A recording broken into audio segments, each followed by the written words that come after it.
ஓகேயா? ஸோ இந்த வீடியோவில் ஃபஸ்ட்டு ப்ரேஸ்னால் என்ன, கிளாஸ்னால் என்னென்னு பார்க்க போகிறோம். அதுக்கு முன்னாடி ப்ரேஸ் அப்படின்னா என்னென்னா குரூப் ஆஃப் வேர்ட்ஸ் இருக்கும்.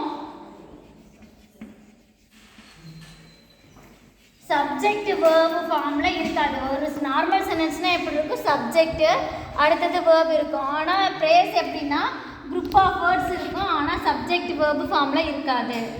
On the feather, another feather on the ground அப்படின்னு இருக்கு பாருங்க. இதில் சப்ஜெக்ட் வேர்ப் இல்லை. இன் ஆர்டர் டு, இதில் சப்ஜெக்ட் வேர்ப் இல்லை. இந்த மாதிரி சப்ஜெக்ட் வேர்ப் ஃபார்மில் இல்லாமல் குரூப் ஆஃப் வேர்ட்ஸ் இருக்கும். No sense, no meaning, complete sense இருக்காது.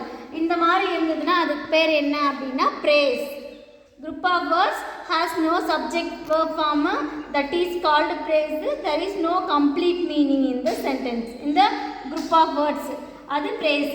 Next class அப்படின்னா என்ன அப்படின்னா group of words இருக்கும், subject verb formல இருக்கும்.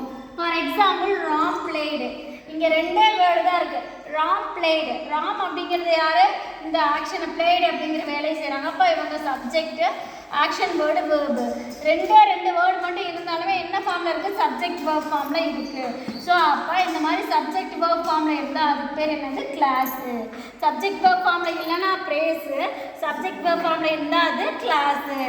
நெக்ஸ்ட் பாருங்க, கீழே ஒரு sentence, if he played well. If he played well, if ஒருவேளை, ஹீ பிளேடு வெல், அவன் நல்லா விளையாண்டுருந்தா. He would win the match, அவன் மேட்சை வின் பண்ணியிருந்திருப்பான். இந்த சென்டென்ஸில் இங்கே குறுக்கு கமா இருக்குது கவனிங்க.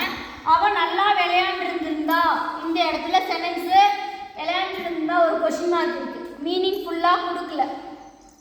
அவன் கண்டிப்பாக வின் பண்ணியிருந்திருப்பான் அப்படின்னு எடுத்துக்கிறோம். அப்போ அவன் வின் பண்ணியிருந்திருப்பான் அப்படிங்கிறது ஒரு மீனிங் தருது தனியாக பிரிக்கும் போது, இல்லையா?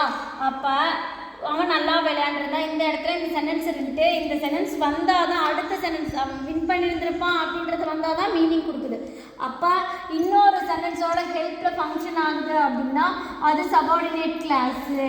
இந்த கிளாஸ் 2 கைண்ட்ஸ் இருக்குது, main class, subordinating class. So main clause அப்படின்னா என்ன அப்படின்னா he would win the match, அவன் மேட்சை வின் பண்ணியிருந்திருப்பான். இது மீனிங் முழுசாக கொடுக்குது. அவன் நல்லா விளையாண்டுருந்தான், இந்த இடத்துல எப்படி இருக்கு, மீனிங் கம்ப்ளீட் ஆகலை. ஸோ அப்போ இது subordinating clause. He would win the match அப்படிங்கிறது main clause. Phrase no subject verb form, clause subject verb ஃபார்மில் இருக்கும்.